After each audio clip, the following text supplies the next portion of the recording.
eu ver se ela entrou. Vai lá, meu Deus. Olá, é o Zeca?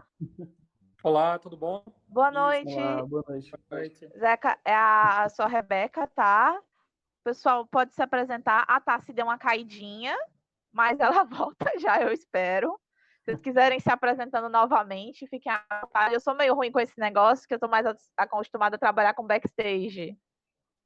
Então, quem me conhece sabe como eu sou meio ruinzinha nessas coisas. Mas se quiserem se reapresentar, enquanto a Tassi volta, que a gente estava falando sobre um post de crítica que teve, que em resumo falou que a arte não deveria... Qual foi a palavra? Por favor, ajudem. Na verdade, o post, assim, quando eu li, eu achei super estranho, né? Porque eu conheço a pessoa e tal, e o tipo de crítica eu não achei interessante, assim, achei estranho, na verdade, soou estranho, vindo de quem vê. Mas eu entendi qual era a crítica. E aí eu achei que, de fato, ela estava dialogando com a antologia que a gente está participando, que a gente compôs, né? Porque, na verdade, o que ele fala é isso, que o poema não deve ser não deve estar preso, ou não deve ser um reflexo da desgraça humana. Pronto, esse foi mais ou menos o teor, ou a tese do texto dele, né? Como se, ou seja, há outras coisas que a gente deveria se prender. Eu até entendi, talvez, não sei se ele se expressou, ele deve ter se expressado de modo infeliz, né? Porque talvez o que ele queria dizer é que há na arte também como eu falei, uma característica transcendente, ou de transcendência, que diz respeito ao apontar um rumo, né? Uma janela, uma outra coisa para além da realidade factual, imediata, digamos assim, né? É uma propriedade da arte também. Ela apresenta o real, mas também ela transcende, ela aponta para alguma outra coisa, né? Então, de fato, talvez seja, eu não sei, né, se foi isso que a internet tinha caído. Obrigada, Ciro. A internet caiu, gente, me perdoe. Eu gritei aqui pelo meu filho, pedi socorro. Tudo bem. Conseguiu. Oi. Zeca entrou! A gente estava atualizando ele da discussão, mais ou menos, certo? O que a gente estava falando antes sobre aquela colocação mega infeliz. E, enfim, você pode dar continuidade, eu sou péssima nisso. Deixa eu pegar aqui meu tripézinho, gente. Então, Zeca, a gente fez uma discussão a partir de uma colocação de que o artista, que foi uma crítica que foi colocada numa rede social sobre a coletânea, né? E que o artista não poderia não poderia falar do seu tempo, né? Uma crônica do seu tempo. O Cícero, ele diria melhor como foi colocado, né? É como se a poesia ou a arte não precisa necessariamente falar do seu tempo, e que essas antologias, esse momento atual em que todo mundo está se expondo de forma mais incisiva contra o governo Bolsonaro, assim, isso, digamos, na cabeça de algumas pessoas é cansativo. É como se não... É como se não... Enfim, ele disse na cara dura que não rolava o fazer artístico sendo uma crônica do seu tempo.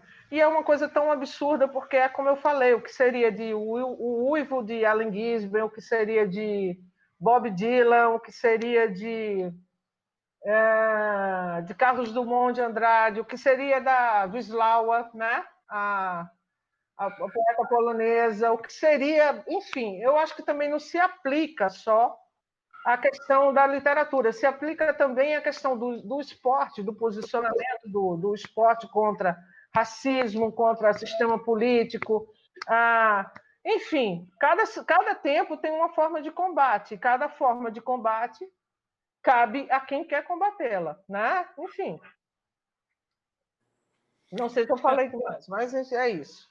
Não, acho que tem uma coisa muito importante aí, quando a gente vai trabalhar com pensamento de uma época, ou o zeitgeist de uma época, que a gente retomar, se a gente quiser, a filosofia clássica, já que os conservadores eles se apoiam tanto e falam tanto que se apoiam na filosofia clássica, né? Uhum. Eu acho que a gente poderia pensar numa máxima de Aristóteles, que é lugar comum na filosofia ocidental, que é a frase que diz o seguinte: uma vida não analisada não merece ser vivida. Uhum. Tem implicações políticas, né? Isso tem implicações estéticas, isso tem implicações ontológicas, né?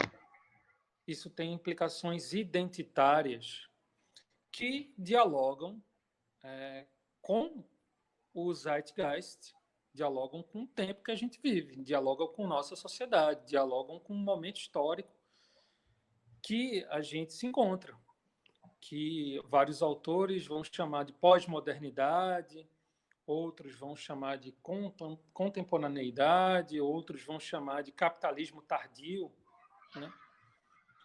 Onde a ideia de mercadoria se enraiza dentro até das identidades, né? A gente, hoje em dia, o que mais se escuta é que você tem que ser o seu próprio chefe, que você tem que ser o seu próprio, entre aspas, empresário, né? E a ideia da uberização do trabalho está muito vinculada a isso, né? Dizer que a gente é o nosso próprio chefe, que a gente te dá um aplicativo para você trabalhar por si próprio, entre aspas, mas em que condições isso se dá, como isso se desenvolve, quais as garantias que o trabalhador tem, né? E isso está envolvido com estética, está envolvido com representatividade social, isso envolve política, isso envolve o que a gente entende por estado de bem-estar social, né? Então, é necessário que não só filósofos e sociólogos estudem e se debrucem sobre o momento histórico atual, mas os artistas devem fazer isso, sim, né? Como muito bem fez Nina Simone, por exemplo. Nina Simone, né? Ela é uma artista que ela trazia essa ideia de refletir sobre a própria época, né? Porque essa ideia de reflexão, ela está muito vinculada ao que a gente entende sobre banalidade do mal, né? Por quê? Porque quando Hannah Arendt traz a ideia de banalidade do mal no julgamento de Eichmann, ela identifica a banalidade desse mal vinculada a uma falta de reflexão sobre o momento atual. No caso, o momento da Segunda Guerra Mundial. Ou seja, Eichmann era um burocrata que não refletia sobre o seu próprio momento histórico. Ele não refletia sobre a sua condição humana frente a outros humanos. Ele impossibilitava o diálogo. Dessa forma, ele impossibilitava a política. Então, a política, em sua raiz, ela está vinculada à ideia de uma reflexão histórica do momento histórico onde é desenvolvida. A gente não está debatendo a política aqui levando em consideração o que os romanos estavam dizendo, o que os gregos estavam dizendo. É claro que isso chega para a gente, principalmente enquanto debate jurídico, um debate de pensamento em relação à escola filosófica, né? Kant, Hegel, mas as pautas são urgentes, né, que a gente tem nos dias de hoje. A gente precisa de representatividades urgentes para poder a gente fazer com que pautas sejam respeitadas e, principalmente, que a gente tenha um estado de bem-estar social que é urgente. Não é para amanhã, não é para daqui a 20 anos, não é daqui para 30 anos, né? As pessoas estão morrendo agora. As pessoas estão sendo desrespeitadas agora. As pessoas estão sem direitos trabalhistas agora. As pessoas estão sem saneamento básico agora. Né? Se a gente for pensar que 50% da população não tem saneamento básico, é necessário refletir sobre o agora. Né? Então, quando se fala sobre isso, que os artistas não têm que refletir sobre o seu momento histórico, na verdade, é uma solicitação de alienação. Perfeito. Né? Então, voltando a esse argumento de Sócrates, já que os conservadores gostam tanto de voltar para a filosofia clássica para dizer que Sócrates, Aristóteles e Platão fundam o pensamento ocidental, pois bem, o pensamento ocidental é fundado em uma das frases que é essa: uma vida que não é analisada não é digna de ser vivida. Isso já é o suficiente para a gente trazer problemas relacionados à política, sociologia, a própria filosofia, o papel da filosofia hoje, né, o que ela deve criticar, o que ela deve pensar, e principalmente os problemas de ordem econômica, né, que se dão entre os embates de forças e interesses. Né? Então, essa crítica, eu acho que é muito bem-vinda qualquer crítica. Né? Uhum. E a gente, eu aceito essa crítica e devolvo com uma frase que não é minha, mas uma frase de Sócrates, que é o patrono da filosofia. Ouvindo Zeca agora, me veio a conclusão de que algumas coisas que são jogadas no ventilador servem para um momento maravilhoso como esse, para a gente ouvir coisas maravilhosas como a gente ouviu agora. Né? Como o Eberton, que trouxe a visual, como o Zeca, que chegou agora e deu uma explicação retumbante, né? Como o Pedro, que associou a questão do nazismo na colocação. Né? Enfim, a gente estava... Quando cortou a internet, eu estava querendo saber como é que vocês se viram participando da banalidade do mal, cada um, né? Assim, eu sei que um foi com poesia, o outro foi com um artigo, o Zeca foi com um artigo, ele abre, né? Eu até esperei o último momento para abrir com o artigo do Zeca, não foi, Zeca? Né? Fala um pouquinho do teu artigo, Zeca. Vou puxar e depois o pessoal vai costurando a participação de cada um. Bom, o artigo ele fala justamente sobre um momento que a gente vem vivendo e que já é recorrente na história do pensamento e na história política e na sociologia, que é a ideia de aniquilação da diferença. Né? Isso está presente numa forma de pensar a ontologia, ou seja, aquilo que é contra aquilo que não é. Ou seja, aquilo que está identificado com a identidade, todos os meus iguais, um exército, entre aspas. E aquilo que não é aquilo que não é eu, ou seja, é o outro, é o diferente, é o estrangeiro. Então, esse combate, né, você combater o outro, é uma forma de tentar silenciar o outro. E quando você tenta dialogar, né, não guerrear, é onde nasce a política.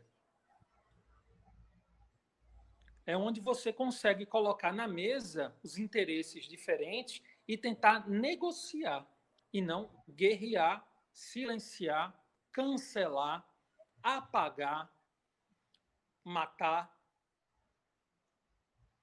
Porque a partir do momento que você tenta aniquilar o outro, o que você faz é torná-lo menos humano. Né? Quando você não acha que o outro é humano, você tem direito de fazer o que quiser com o outro. E foi exatamente isso que o nazismo fez. Quando o nazismo identificou o inimigo externo, os judeus, ele se torna não humano. Ele é o outro, ele é o estrangeiro, é o esquisito, é o que não é o que nós somos. Então, isso é a antipolítica. Por quê? Porque você não tem um diálogo com o outro. E quando você não tem diálogo, não tem política. E o que Hannah Arendt traz nesse julgamento de Eichmann, que é o meu artigo que eu trago lá, é justamente isso. Essa falta de diálogo ela é tão brutal que ela faz com que o outro seja uma coisa, seja um objeto, seja um número a ser exterminado. Né? Quando você não tem o outro, você não tem reflexibilidade. Só a gente pensar no espelho. Né? O outro tem que ser o nosso espelho. Mas não é porque o outro tem que ser igual a gente, não. É na diferença do que o outro é que eu me identifico como eu mesmo. Então, quer dizer, essa diferença, né, dialógica é o que cria a política. Cria a possibilidade de resolver conflitos, resolver interesses antagônicos. Né? A falta da política é o quê? A guerra, o fuzilamento, aniquilação, campo de concentração, né? Cancelamento. O cancelamento é uma falta de dinâmica política. Né? Então, eu falo um pouco sobre isso no artigo, trazendo algumas questões da Hannah Arendt e trazendo isso para o âmbito da internet. Né? Que na internet a gente vem vivenciando um debate, né, que se pretende político, mas a própria Hannah Arendt trabalha a ideia de que o debate político deve acontecer no ambiente público. Né? E os ambientes públicos nossos estão cada vez menores ou estão sendo privatizados. Então, muita gente está debatendo no Twitter, debatendo no Facebook ou no Instagram e não nota que aquele ambiente já é um ambiente privado. Entre um debate e outro de empoderamento, aparece uma propaganda do iFood. Uhum. Entre um debate e outro sobre políticas públicas, aparece uma propaganda do Uber. Então, Hannah Arendt traz essa ideia de que a política ela deve estar pautada no diálogo. Né? A gente não vai sair dessa situação que a gente está simplesmente antagonizando o ódio. Não vai conseguir. O diálogo é difícil, não é fácil. Principalmente dialogar com pessoas que não são propensas ao diálogo. Não é verdade? Uhum. Então, é um momento crítico, delicado, onde a gente tem que repensar isso. Eu não estou dizendo que eu tenho a saída, eu não estou dizendo que eu tenho o número da Mega Sena para a gente resolver isso, mas eu estou levantando... Se tivesse, eu ia comprar. Pois é, estou levantando uma situação de que, olha, a gente está dentro de um embate onde a gente não pode repetir o lado que tenta não politizar. Para politizar, tem que debater, tem que dialogar, tem que mostrar, tem que esclarecer. Tanto é que essa ideia do esclarecimento, né, vem há tanto tempo, desde o iluminismo, né? E até hoje a gente não conseguiu, de fato, esclarecer as coisas relativas à natureza humana, relativas ao que é uma política de bem-estar, o que é uma economia planificada que possa dar oportunidades iguais, né? Então, eu falo um pouco sobre isso no artigo, assim, abrindo, tentando trazer essa coisa da Hannah Arendt, né, que é mais filosófica, né, acadêmica, mas também provocando um pouco essa questão do lugar público e do papel da internet nesse contexto. Pedro, fala um pouco dessa tua realidade dentro desse contexto que o Zeca tanto falou agora, né? Como é que é essa tua realidade dentro de uma instituição em que 24 horas por dia você luta, né? Cícero, o ventilador. Vira um pouquinho. Como é que é essa tua realidade de ser um policial antifascista numa instituição que carrega um número imenso de vítimas, né? Tanto de um lado da própria polícia como do lado de uma comunidade periférica? Bem, Não é um exercício muito fácil, né? O nosso movimento, inclusive, não é um movimento que busca hegemonia, a maioria. A gente é minoritário por natureza, não só por natureza no sentido de como nasce, mas também do que busca. A gente não busca ser maioria. O que a gente busca é justamente aproximar pessoas que têm um compromisso, né, muito bem definido, uma pauta que se relaciona com direitos humanos, uma pauta que se relaciona, sim, também com os valores progressistas, valores de esquerda, valores humanistas, como cada um queira chamar. Também uma pauta que modifique a realidade da segurança pública, porque ela é ruim em todos os seus aspectos. Claro que a gente pensa muito no aspecto da violência. Né? A violência é essa que abate primeiramente o jovem da periferia, seja pelo descaso estatal, seja por uma ação extrapolada por parte do Estado. Descaso, ação essa também que reflete nos policiais, que é a polícia que mais mata e a que mais morre, e também uma outra expressão que eu acrescentei, é a polícia que mais adoece.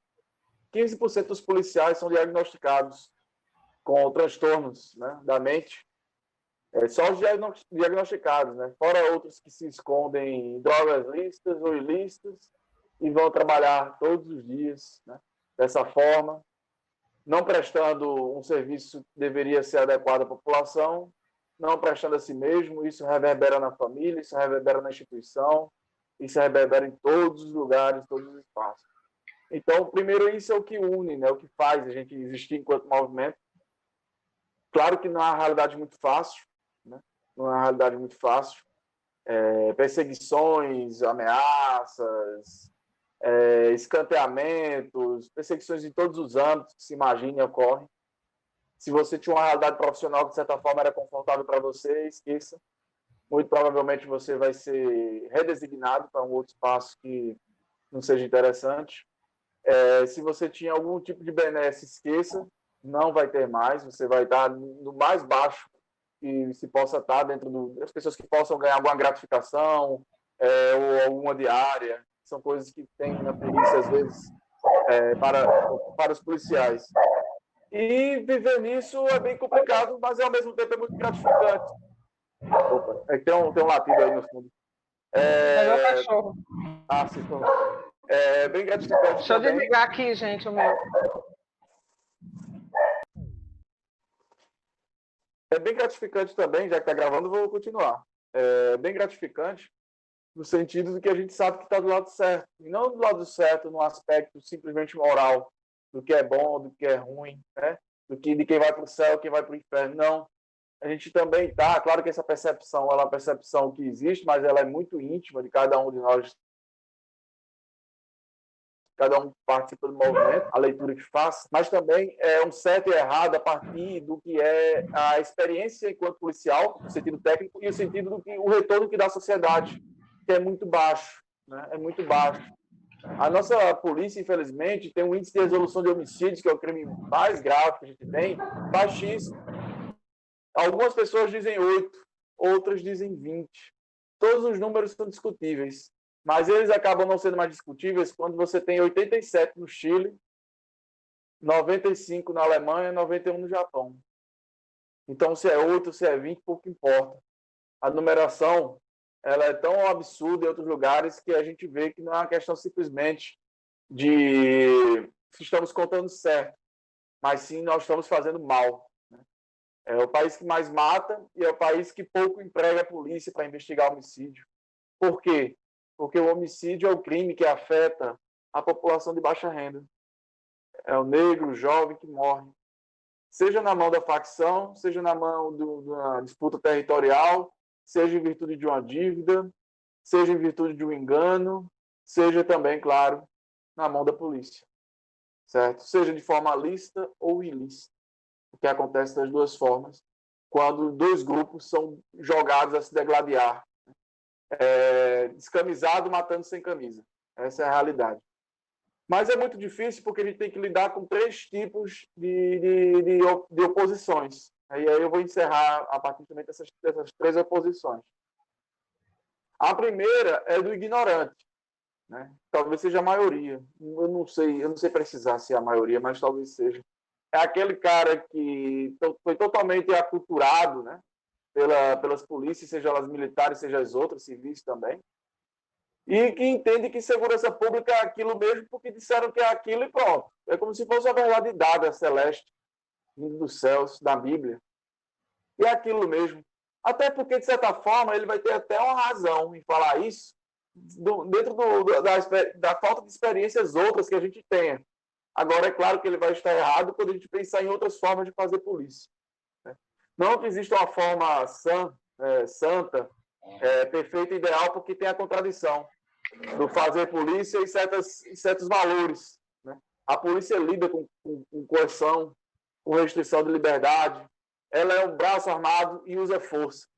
Então, para certas ideias que a gente nutre, né, enquanto membros de esquerda, progressistas, de certa forma vai ter uma colisão, desculpe. Mas, mesmo essa polícia burguesa, dessa polícia para o Estado, há formas muito diversas de se fazer. Por exemplo, a polícia britânica deu 2 tiros no ano de 2015. Entende? Que, mesmo com todas as contrariedades, há ainda assim uma liberdade, um espaço discricionário muito grande. Bem, o ignorante não reconhece isso. E ele entende justamente que a gente funciona como um inimigo das polícias. Há uma outra classe, eu vou ser mais rápido nessas 2 distinções, que é o corporativista. O corporativista, ele concorda com quase tudo que a gente fala, só que ele tem um temor, uma outra forma de aculturação. Ele entende, o seu único compromisso não é o compromisso social, é o compromisso com a carreira, com a função, com o salário, com o poder. Então, ele, mesmo concordando com a gente, ele entende que um discurso crítico à instituição ela é um malefício. Ela traz prejuízo à instituição e, portanto, traz prejuízos a ele, seja no campo funcional, seja no campo financeiro, seja até no campo político, de relações com outras instituições e espaços. Então, ele sabe que a gente está certo, mas ele prefere que a gente seja criticado, ele está do outro lado, porque ele sabe que, quer dizer, ele tem uma percepção errônea, extremamente errônea, de que a gente passar o pano será melhor para todos. Bem, a polícia já vem passando o pano há muito tempo para si mesma, e os policiais de baixa patente têm salários visíveis, né? Moram em condições ruins, não conseguem dar o que gostariam de dar para os seus filhos. Não, claro que na realidade só dos policiais, os professores também vivem assim, e outras categorias tanto vivem de maneira muito pior. Mas os policiais não estão no éter, né, do salário, né, do funcionalismo público para poder contar essa vantagem. E para encerrar, e desculpe se eu me alonguei demais, são os mal intencionados, os milicianos, os bandidos dentro das corporações. As pessoas que ganham dinheiro efetivamente, não a partir da lógica do corporativista, que ele quer ganhar, digamos, de uma forma política, né? Através de um aumento salarial, etc. Não, esse cara, ele usa a polícia como um meio para ter outros ganhos. Aí entra grupo de extermínio, entra milícia, entra descaminho, contrabando, mil e outros caminhos, mil outras questões, outras formas de ganhar dinheiro. E esse cara, sim, ele é o que tem a leitura mais honesta. Ele sabe que a gente é contra, a gente é o oposto disso. E ele tem, normalmente, uma força muito forte, porque ele tem um poderio econômico e um poderio cultural dentro das instituições. E ele dissemina contra a gente e faz com que os outros 2 grupos tenham aderência justamente a essa tese de que os policiais antifascismo são inimigos das polícias, quando, na verdade, os inimigos são eles.